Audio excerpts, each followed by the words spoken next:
and welcome to the Flourishing Center Podcast. I'm Emilia Zhivatovskaya, your host and founder of the Flourishing Center. We are training the change agents of the world and equipping them with research-based tools for healthy, happy, and successful living, and we're so grateful that you're here. Each episode features 3 sections. First is the Science Says section, where we summarize a recent research study and show you how to put the science into action. Next, we give you a research-based life hack with simple strategies for incorporating positive psychology into your life for greater well-being. And then our Practitioner Corner is where we interview someone who's out there living, breathing, and spreading positive psychology in their own unique way.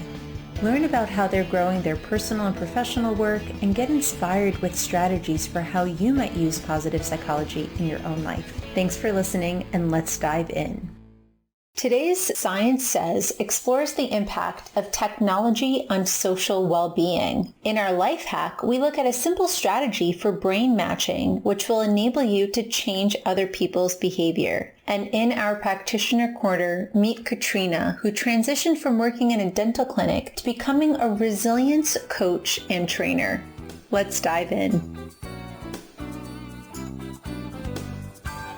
Today's Science Says comes first with a story. As some of you know by listening to our podcast for the past few weeks, I've been traveling through Europe, and one of the things that makes this trip very different than the trips to Europe that I took in my 20s was the amazing ability to use Google Maps to get around. It was incredible. I felt like I could go anywhere and do anything because I would always be able to find my way back to my hotel room. In many ways, technology has made things like traveling so much easier. But the question that a group of researchers sought to discover was whether or not technology has actually gotten in the way of us asking for support and losing out on the opportunity to make connections. That was the question posed in a recent research study published in the Journal of Computers and Human Behavior. They titled the article, "Digitally Connected, Socially Disconnected: The Effects of Relying on Technology Rather Than Other People." And here's what they did in this research study. They proposed that by enabling people to rely on technology for information anywhere, smartphones might get rid of the need for people to rely on one another and therefore lead to a missed opportunity for people to foster a sense of connection and connectedness. There's many things that we know about human behavior that pull us at odds with one another. In 1894, Ferraro created the principle of least effort. It proves that organisms tend to seek the easiest way to achieve a given outcome. When we apply this to information-seeking behavior, we know that human beings are likely to take the easiest path when it's available to them. We know that this principle is at odds with another principle that we have as human beings, which is that we need a sense of relatedness and a sense of connection and belonging to other people. And what the researchers sought out to do was to run an experiment and look at what would happen if you encouraged a group of people to get from point A to point B, with one group relying on their cell phone for directions and another group on asking for support from people around them.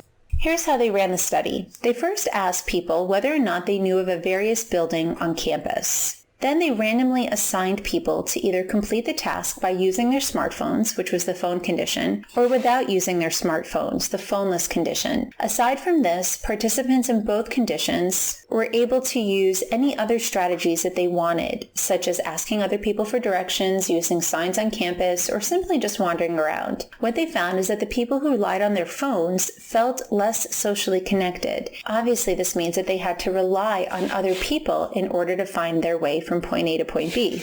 As hypothesized, those who used their phones had talked to fewer people to obtain directions, compared to those who did not have their phone. And what they found is that there was a cancellation effect. Relying on one's phone had a negative effect on mood. However, it had a positive effect on mood because they felt that the task was easier. The questions the researchers posed is whether or not we are losing more than we're gaining in the world of technology. Can these small little casual interactions with acquaintances and even strangers make us feel more connected over time? That yes, it's important to feel that you are connected to your broader community. Yes, it's important to feel that you matter, that you belong. But maybe we can start to regain that through these moment-by-moment opportunities. Just today, when I was headed to my office from my apartment, I came across a woman who actually asked me for help. She asked me if I knew where the Sephora was located. And after a moment of looking it up on my phone, I offered to walk her in the right direction. As we walked, I asked her what she was getting at Sephora, and she told me excitedly about a brand of lipstick that she's been trying to hunt down. And for a 4-block walk through New York City, I had this opportunity to connect with a random stranger. And it got me thinking, what would it have been like had I not been this highly independent American walking through the streets of Italy? And what would it have been like if every once in a while I actually stopped and asked the natives for some help? Perhaps it would have sparked a conversation, an opportunity to use my Italian, or given someone the opportunity to perform an act of kindness. So I encourage you today to learn from the research and be on the lookout for where might there be an opportunity to just have a casual interaction with a person where, rather than feeling disconnected, we can feel connected. Our technology isn't going anywhere, so we need to figure out a way to keep our humanity amidst the technology. Up next, put the science into practice with a life hack. Today's life hack is all about how do you change a person's thoughts, feelings, or actions by applying what we know about the human brain. In order to help us understand that, we first need to understand that when you are having a conversation with another human being, while you're talking to one person, you're actually talking to two brains. We can take a look at our human brain being divided into two different regions. We have our emotional brain, which is often referred to as our limbic system or our reptilian brain, and then we have our rational thinking brain. Our rational thinking brain, or our neocortex, is the part of our brain that processes rational information. However, the motivation center of our brain, what actually gets us to take action, is our emotional brain. And oftentimes I see people going awry in trying to create a behavioral change, whether it be within themselves or within others, because they are often speaking to the wrong brain. Oftentimes when people are arguing, they're trying to rationalize with an emotional brain, or they're trying to use emotion when a person is just in a very rational place. It's super important to first match the person in the brain state that they're currently in order to get them to transition. So for example, if a person is feeling really anxious and you're trying to calm them down, oftentimes we try to calm them down from a rational brain place. Let's say a child is panicking about a test that they have to take, and you're trying to say to them, you're going to be fine, you always do well, don't worry about it, it's not that big of a deal, it's just a test. Well, there what you're doing is you're trying to reason with an emotional brain, and the person is not as likely to take action as they would if you were to first match them emotionally. So the difference in conversation would first start with matching the person's emotional state. I hear that you're feeling anxious. I would feel anxious if I were in your position too, because I know how important school is to you. That matches the emotional brain state. Then you want to match it and take it up into a more rational brain place. And I know that when I'm overwhelmed and feeling as anxious as you are, it's really important for me to remember that I've handled things like this before and I'll handle it again. And so now I'm trying to reason, but I've reasoned after having had spoken to the emotional brain first. So I invite you to play with this little bit of a life hack that when you are speaking to a person, you're not just talking to them, you're talking to two different brains. You're talking to an emotional brain and a rational brain. And that what truly drives behavior is not our rational brain, but our emotional brain. Next up, listen to Positive Psychology in Action with our Practitioner Corner. Hello everyone, and welcome Katrina Goff to our Positive Psychology Practitioner Corner. Katrina is a certified resilience trainer through the Flourishing Center, and she helps people talk back to their thoughts, work with their emotions, and show up in the world the way they want to. She's joining us today from Ozark, Missouri, and something you might not know about Katrina is that she is a grandmother to 20 children. That's 20 children. Her and her husband are blessed that between them they have 8 children and 20 grandchildren, and she is not only thriving in family, but thriving in opportunities to share positive psychology with the world, and we're so excited to have her here. Thank you, Katrina. Thank you, Amelia. It's a pleasure to be here today. Katrina, tell us, what brought you to this work? Oh my goodness. I was on a journey. I went back to school and I was working in a dental clinic, that's where most of my experience work-wise has been. So I was working with the military, but also very passionate to me is helping people to have healthy, happy relationships. And so I thought that I was on a path to become a marriage and family therapist. But somewhere along the way, all the work with the military and hearing my patients come in and share with me that they had PTSD, they would share their stories but I just always noticed their countenance dropped every time that they told me, ma'am, I might hit the floor if I hear a loud noise. And when they just mentioned that they had PTSD, this very macho and brave men would look defeated. My first class with anything to do with positive psychology was a social psychology class. And that is where I first learned about post-traumatic growth. I was hooked. I had something that I could share with people that could give them hope, rather than a diagnosis that didn't give them hope. And so I'll never forget the next patient that came in and shared with me that he had PTSD. And I listened to his story, as I always did, and I sat there, and then when the opportunity arose, I just asked the patient, have you ever heard of post-traumatic growth? And he had not, and he wanted to know more. And so I shared with him that it was growth that it occurs after you've had a traumatic event, and that you either experience a greater purpose and meaning in life, a connection to others, a greater appreciation for your own life, better relationships, and connection to a cause. I'll never forget the look on the patient's face when he said, ma'am, I've got that. I think I have that. And he was able to share and pick out a story of how he had been in an improvised explosive device detonation, an IED. And through that, when he came back, he was a drill sergeant. So he was able to share with his new recruits how to avoid IEDs because he had experienced it firsthand himself. And so his whole face lit up. You just saw the positive change that happened. So that was my first piece of positive psychology that I learned, and I couldn't get enough from there. Wow, what an incredibly touching story, Katrina. Thank you. And what are some of the ways in which you're implementing positive psychology today?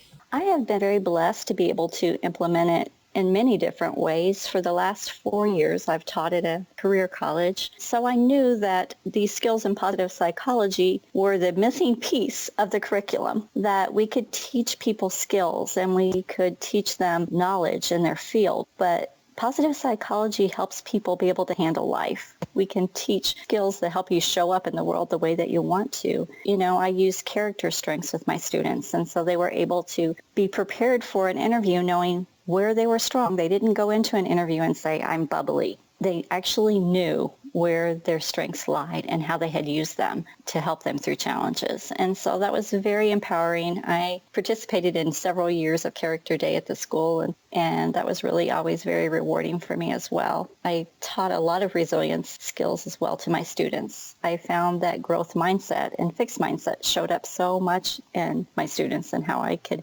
help them to see that and to ask questions that were going to lead them somewhere rather than, questions that just caused them to judge themselves. For our listeners that are tuning in that might not be familiar with growth mindset and fixed mindset, can you tell us how you share this concept with others? I definitely can. Growth mindset and fixed mindset comes from Carol Dweck, and I have to admit that, I had the book for a while without ever reading it. And I knew it was a book I wanted to get to. But once I dove into that book and I could see how much that all of us have these tendencies to not just be one way or the other, but both of them show up in our lives in certain ways. And a growth mindset will lead people to embrace challenges and to see that we can learn from failure.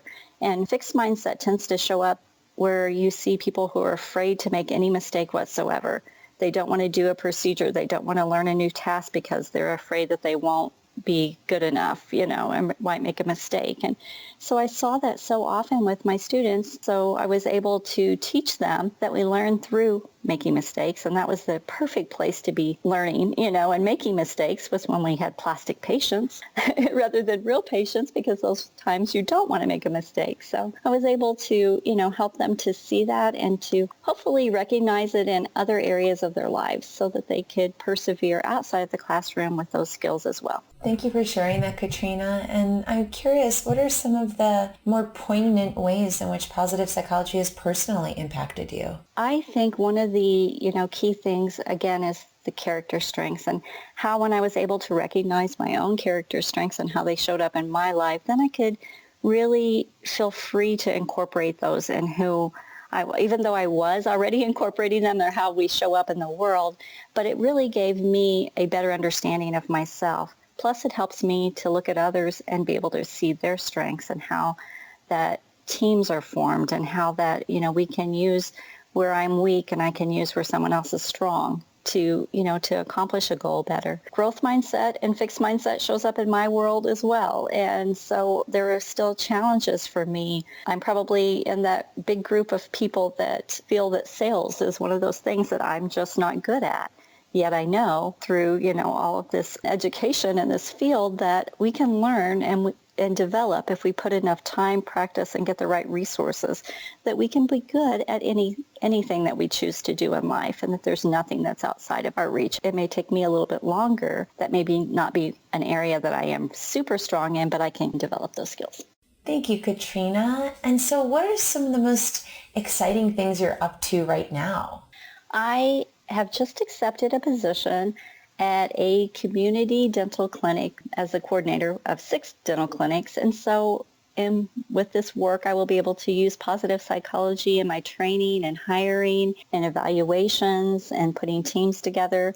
And I'm really, really excited to find a position that allows me to use my skills in my work, as well as my love and passion and knowledge in positive psychology. And it's just a great fit. And I have a lot of freedom to, incorporate this as I see will benefit the teams and the clinics. And I'm really excited about that. Thank you, Katrina. And in positive psychology, we frequently talk a lot about the importance of self-care. We say that self-care is healthcare. And what are some of the self-care principles that guide you in your day-to-day life? Oh, I'm so glad you brought that up, because that is something that I really do incorporate into my life. And sometimes we get so busy that we actually forget, even though we know this is so important to who we are. But it's so important to take that time to replenish ourselves. And one of the things that I do that my husband thinks is pretty funny is I refuse to choose where we eat. Something that depletes me to make that decision. So I don't really like that. I save, my decisions for more important things in life. So I tell him I don't have to choose where we eat. I'll just pick what I want when we get there. But I love being out in nature. I do love the beauty of the sunrise and the sunset and the stars and the ocean. And so recently my husband and I just got back from Florida, and we were able to take some downtime to just really invest in ourselves personally and in our relationship, because both of us are in this helping field of coaching and speaking and training. And we do tend to put so many other people before ourselves. And so we do have to recognize that self-care, whether that's a bubble bath, whether that's just quiet time, your favorite music, exercise, whatever, that works for you. But for me, I enjoy quiet time, and I do enjoy just the beauty of nature around me. Thank you for sharing that. And one of the questions we've been asking our interviewees is, what is your definition of what it means to flourish? That's a great question, Amelia. I definitely love to show up in the world the way that you want to. And I think that we all have that ability when we are equipped with skills, the skill set and mindset of resilience. And it really does help us to push through life and to thrive. And I feel like when we're using our gifts, our skills, and our passions, and we're incorporating that as our purpose in life, how we show up in this world, that's when I feel like I'm thriving. And that's where I feel like that I am right now in my life, is because that I have been equipped with the knowledge from the Flourishing Center through other sources as well, and that I know what my gifts are, I know what my strengths are, and I know what I'm passionate about, and I know that I get to show up in the world, and I get to use my purpose, and I take my purpose with me everywhere that I am. I think so many people are so scared of the word purpose, and they are thinking it's elusive and that they can't reach it, when our purpose is what we're living daily, and we can take that with us. Recently, I was kind of struggling with a few things, and I thought, we hear when your why is big enough, you don't have to worry about your how. And I thought about that, and it's so true. But when your why is big enough, you don't have to worry about your how or your where. All you have to worry about is that you do, because you take that calling and that purpose with you. And when you do that, you are thriving. Wow, such an inspiration with those words, Katrina. And yes, the words showing up in the world the way that you want to, which were first said to me by Dr. Srikumar Rao, are ones that I both repeat often. It's a question I ask myself often. Am I showing up in the world the way that I want to? How do I want to show up in the world around the situation? So it's a powerful question to ask. Katrina, what have you found have been some of the biggest obstacles you've faced in trying to introduce positive psychology? Some would say, wow, in a dental office, how does that work? I would imagine that not every single person is bright-eyed and bushy-tailed, or some people might think you drank some Kool-Aid. I think one of the biggest challenges is just helping people to understand that positive psychology isn't happyology. It isn't about being happy all the time. There's definitely times in our lives and situations where it's not appropriate to be happy. But working with our emotions, not getting stuck in our emotions, is one of the things that I really want people to know, that is how I want to help them in this world, is learning when and how. Learning character strengths, when you can overuse one or underuse one. There's just so much that we can use in positive psychology to touch every person. I believe it belongs in every company, every organization. And I think just that it's still so new to a lot of people that they just aren't understanding what we have to offer in the world. So I think reframing it in ways that really help people to realize the benefit, is one of the ways that we can push past some of these challenges. Katrina, how can people learn more about you and follow up with you if they have any questions about your work?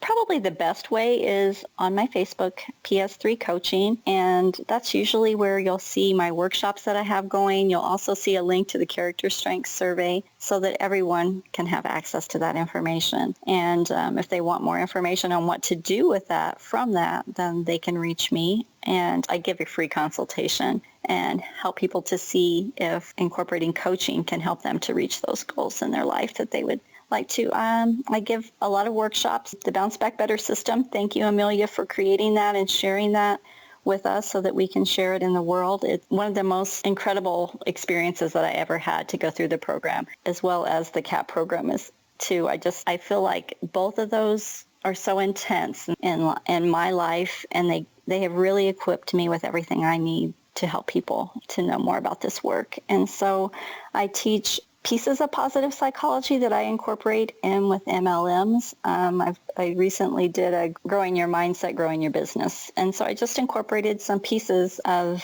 the growth mindset from Carol Dweck and some other elements that I feel like are very important for people to, grow their business, and just understanding those key element of how our self-doubt shows up and what we can do with that. And I know earlier we mentioned that you have such a robust family, and I'm curious, how do you bring positive psychology to 8 children and 20 grandchildren? They get it whether they want it or not, probably.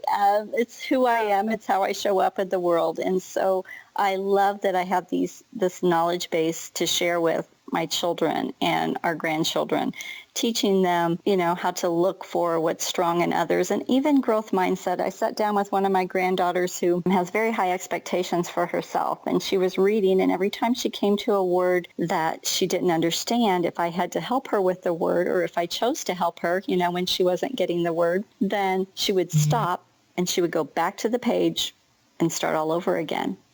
And so I thought, well, how can I incorporate growth mindset into this situation with my granddaughter to help her to understand? And so I said, can I read the next poem in your book? And she said, yes, Nana, you can. And so I started to read, and I got to a word, and I pretended that I didn't understand the word or didn't know how to pronounce the word, and I tried to pronounce it. And then I said, can you help me with this word? It's kind of a tough one. I said, it's okay that we don't know every word. It's all right that we're just learning. And next time we'll probably get it right after we learn it. And so then we got through that, and I did that exercise with her a few times. The next time when she went to read again, every time she came to a word that she would try and did not know how to pronounce, she would look at me, I would help her, and then she would say it, and she would continue on. She didn't have the need to go back to the beginning of the story again because she didn't want to be wrong. And I thought, wow, I teach this, but this is real time. We can see this, how beneficial this is in real time to teach our children and our grandchildren that it's all right to make a mistake. We don't have to be perfect, and we learn from our mistakes. I love that. Thank you for sharing such a specific and impactful way to bring growth mindset into the life of a child. And again, just want to highlight how it's the micro moments, those tiny little moments that add up to the bigger changes that we can make over time. Katrina, thank you so much for being here with us. It's been an honor to learn more about you and how you're implementing this work in the world. And thank you so much for sharing everything that you have with us.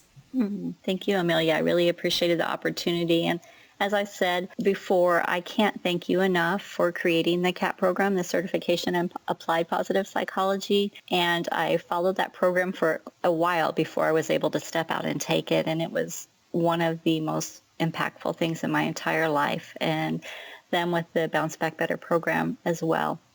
Everyone needs this information. Every company, every organization, every school needs it. And I'm just so proud to be able to pin it into my piece of the world and help people to have the skills to face adversity and just keep going. Thank you so much, Katrina. It's an honor to be able to just create the container and share these tools. So thank you, thank you, thank you. Have a question about the science of happiness and well-being? Or have an issue that you'd love a life hack around? Send us a message to info@theflourishingcenter.com, and we'd love to offer you some positive psychology-based skills to address your questions. Thanks for listening, and we look forward to connecting with you soon.